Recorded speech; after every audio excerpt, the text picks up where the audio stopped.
La vidéo d'aujourd'hui s'inscrit dans la continuité de la vidéo que j'ai publiée très récemment pour mettre en évidence la menace que représente la monnaie numérique et l'intelligence artificielle pour l'espèce humaine, pour l'humanité. Dans cette vidéo d'aujourd'hui, je vais traiter de l'invasion de l'anglais. La langue anglaise en tant que telle ne me pose aucun problème. J'ai beaucoup d'affection pour nos amis de la perfide Albion.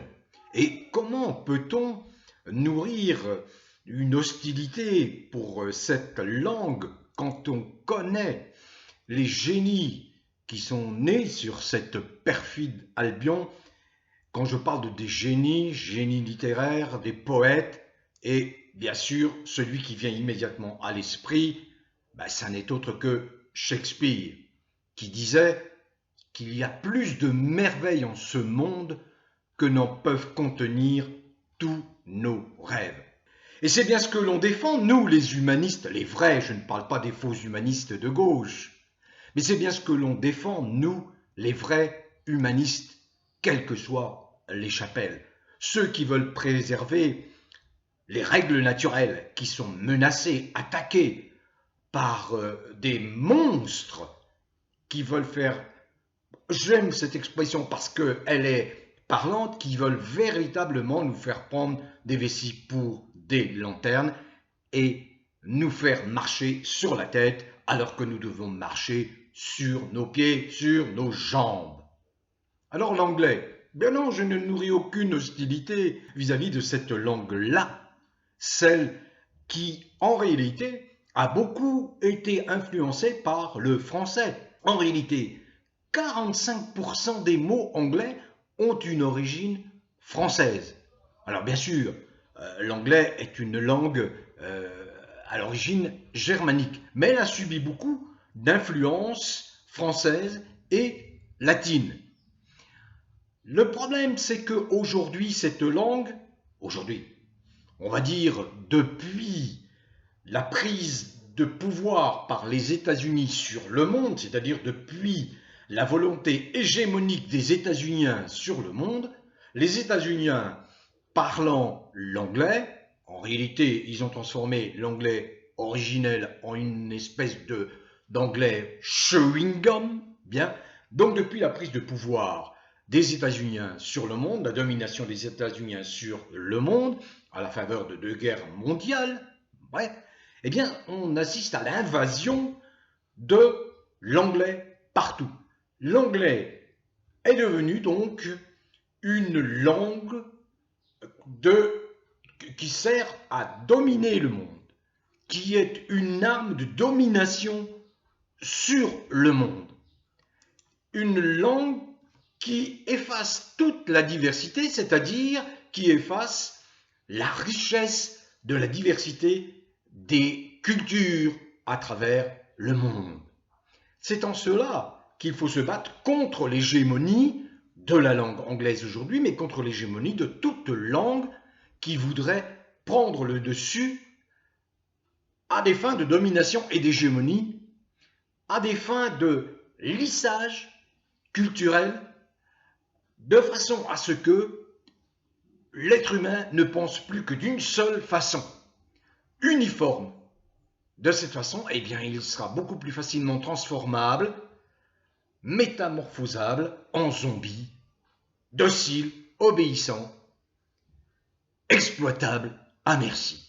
C'est la volonté des mondialistes, c'est bien évidemment ce que nous combattons, et nous en avons un qui est très peu reluisant, qui est lamentable. Il annonce 100 jours pour redresser quoi? 100 jours pour se faire plaisir. Il me fait penser à la réaction qu'il a eue après l'émergence du mouvement des Gilets jaunes, fin 2018 et début 2019.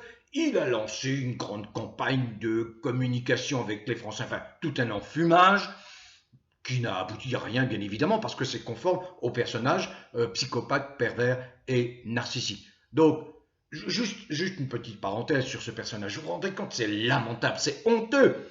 Il fait intervenir des procureurs de la République pour déclencher des procédures judiciaires contre les gens qui soi-disant l'ont insulté, alors qu'il bénéficie d'une immunité complète, immunité pénale, judiciaire complète pendant la durée de son mandat. Aucun président, à l'exception de Sarkozy, qui s'y était un peu risqué, mais il a vite fait marche arrière, aucun des présidents de la Ve République, qui ont été malmenés par la presse, par le Canard, par d'autres supports, bref, qui ont été affublés de noms d'oiseaux, aucun n'a eu le front d'engager des procédures judiciaires contre les journaux, contre les citoyens qui se lâchent.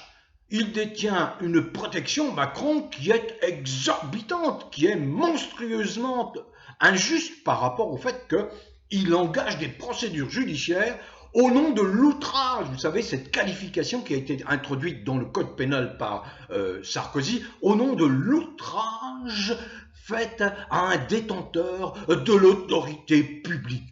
Quelle honte, c'est scandaleux, scandaleux. Récemment encore à Célestat, et vous avez la procureure de la République qui tient conférence de presse et qui est ravie, bien contente de dire, attention, menaçante, vous les citoyens, vous devez parler gentiment de notre Dieu Pan, notre admirable Macron. Mais on marche sur la tête. Alors revenons à la langue anglaise, parce que bon, ça fait partie de mes irritations, vous les connaissez. Tout ça devrait être remis à plat, gommer tous les privilèges, tous les avantages. Tout ça, ça fait partie je vous dis, d'une remise à plat complètement générale. Il faut éviter que la concentration des pouvoirs dans les mains d'un seul homme comme cela, à partir du moment où c'est un fou, un délirant, vous voyez bien où ils nous mènent, où ils peuvent nous mener à la catastrophe. Bon, alors que détenir un pouvoir n'a d'intérêt que si c'est pour mettre en place toutes les procédures qui vont conduire à ce que les gens se sentent bien dans leur peau, dans leur vie, et puissent avancer sur le destin de leur vie en toute sérénité. Alors revenons à cette langue anglaise, parce que c'est une courte vidéo. Je suis, moi, exaspéré. Comme vous, comme beaucoup, je travaille sur Internet, sur les réseaux, bien sûr, sur les sites. Je passe mon temps à m'informer. Mais c'est une invasion. On est pollué tous les jours. Vous le vivez comme moi. Ça dépasse maintenant l'acceptable, le supportable. Des mots anglais partout. Et je ne parle même pas, si vous voulez, du moment où vous avez un petit problème technique avec vos logiciels, avec votre ordinateur, avec votre éventuellement smartphone. Vous voyez bien que tous les systèmes d'exploitation sont gérés, sont conçus en anglais. Alors à la limite, ça ne me gêne pas dans la mesure où il y aura immédiatement la traduction. Mais on vous impose, y compris les administrations françaises, y compris des entreprises françaises, on vous impose sans arrêt cette langue polluante qui devient absolument imbuvable, insupportable, absolument insupportable. C'est mon cri aujourd'hui, comme sont insupportables toutes les dépendances qu'on a mis en place. Dépendance bancaire, dépendance dans tous les domaines de votre vie, vous êtes dépendant. Alors que non, vous devez retrouver la totale liberté. Vous ne devez pas dépendre d'une banque, d'une administration, de ceci, de cela. L'objectif étant, et ça il faut se battre contre ça, eh bien le contrôle absolu de toutes les populations, le contrôle absolu de votre vie. C'est cela l'enjeu à terme. Et c'est cela que les jeunes ne comprennent pas, les smartphonisés addicts au smartphone. Encore une fois, c'est un terminal qui a beaucoup d'intérêt dès lors qu'on l'utilise avec discernement, intelligemment, et dès lors qu'on ne se laisse pas bouffer la tête, qu'on ne laisse pas son âme s'évaporer au profit d'un terminal technologique. Voyons, est-ce que ces jeunes vont le comprendre un jour ou l'autre? C'est leur avenir, c'est leur avenir. Alors juste, je conclus parce que c'était ça mon propos, c'est de dire que bon, les États-Unis utilisent cette langue anglaise comme moyen d'asservissement des peuples de la planète. Voilà. On le voit avec ces systèmes informatiques qui ont été conçus pour beaucoup aux États-Unis, dans la Silicon Valley. Je ne veux pas citer les noms, vous les connaissez. Bref, Mais il faut en finir. Vous avez en plus des gens qui sont censés défendre la francophonie, et qui nomme-t-on comme secrétaire général de la francophonie quelqu'un qui défend la langue anglaise? Voyez? J'étais absolument outré. Heureusement que nos cousins québécois sont beaucoup plus vigilants. Vous voyez, par exemple, quand vous êtes au Québec, vous êtes à Montréal, par exemple, hein, eh bien, vous n'avez pas des panneaux stop. Il n'est pas indiqué stop sur les panneaux. Il est indiqué arrêt, qui est un mot français.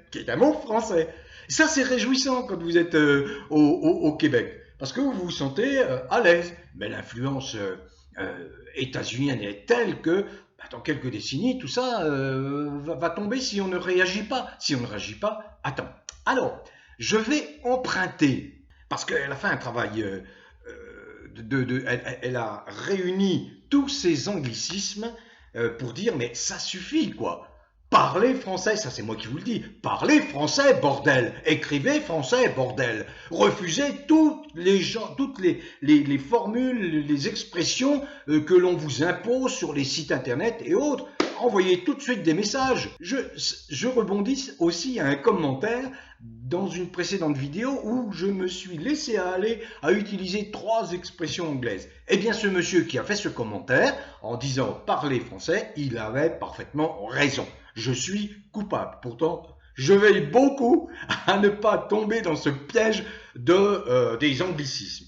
Alors voilà, cette personne s'appelle... Alors cette personne à qui j'emprunte un certain nombre d'anglicismes, je vais vous les donner, hein, s'appelle Marlène Duvanel. Et je la remercie. Je ne la connais pas, hein. J'ai trouvé son résumé très intéressant. Par exemple, des mots comme dit-elle, hein, shopping, week-end, vintage. Enfin, quand on prononce en anglais, ça veut dire vintage. Pareil, les prononciations, eh bien moi je m'efforce de prononcer uniquement en français. Par exemple, vintage, j'appelle ça vintage. Point barre. Eumel, voilà, etc. Alors, que dit-elle, Marlène Duvanel? Elle dit que contrairement aux Québécois qui se méfient toujours des emprunts directs à la langue anglaise, je viens de l'évoquer, les Français n'hésitent pas à employer beaucoup de mots anglais dans leur conversation. On se demande bien pourquoi. Eh bien parce que ce sont des esprits faibles, majoritairement des esprits faibles, qui ne savent pas protéger leur patrimoine culturel. Et le premier des patrimoines, c'est la langue. La langue qui nous permet de communiquer, de nous comprendre. Voilà. Donc le sentiment de sécurité linguistique, dit-elle, y est certainement pour quelque chose. Tous ces anglicismes peuvent être lassants à la longue, et elle donne une liste. Alors je dis bien lassant, insupportable pour moi, hein, insupportable.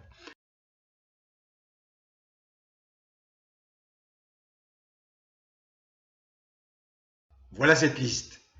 Donc je vais en citer quelques-uns. Un best-of, eh bien nous avons un mot, florilège, un cluster, un foyer, customiser, personnaliser, faire le buzz, attirer l'attention, un email, eh ben non, un courriel, un coach, ben c'est un mentor ou un entraîneur, c'est cool, alors on peut dire c'est sympa, le drive, le service au volant, fake news, les fake news, une fausse information, une infox, en live, eh bien c'est en direct, en public, je passe, hein, vous allez découvrir vous-même, un planning, c'est un agenda. Vous avez beaucoup de mots comme ça qui ont l'équivalent en français, et je ne vois pas pourquoi on abandonne le mot français au profit de l'anglais. Encore une fois, si ce n'est pour imposer une culture anglo-saxonne qui ne convient pas du tout aux 3/4 de l'humanité, je dirais même à 80% de l'humanité. Hein. Voilà. Je voulais pousser mon petit coup de gueule, mais ça n'est pas innocent. Hein, toute cette invasion des mots anglais, ça n'est absolument pas innocent. Ça procède d'une intention bien précise de vous asservir, c'est ce que j'ai déjà expliqué maintes et maintes fois. Voilà, on veut vous faire perdre vos références culturelles, on veut vous imposer un langage unique, on veut uniformiser pour faire perdre de la richesse à l'humanité, la richesse qu'elle tient de sa diversité. Voilà. Allez, bon vent à tous, Portez-vous bien, continuez à cultiver le bien-être dans tous ses aspects, comme cela vous plaît. L'important, c'est de ne jamais faire de mal à autrui, en tout cas sciemment, volontairement. Bon vent à tous, portez-vous bien, prenez soin de vous.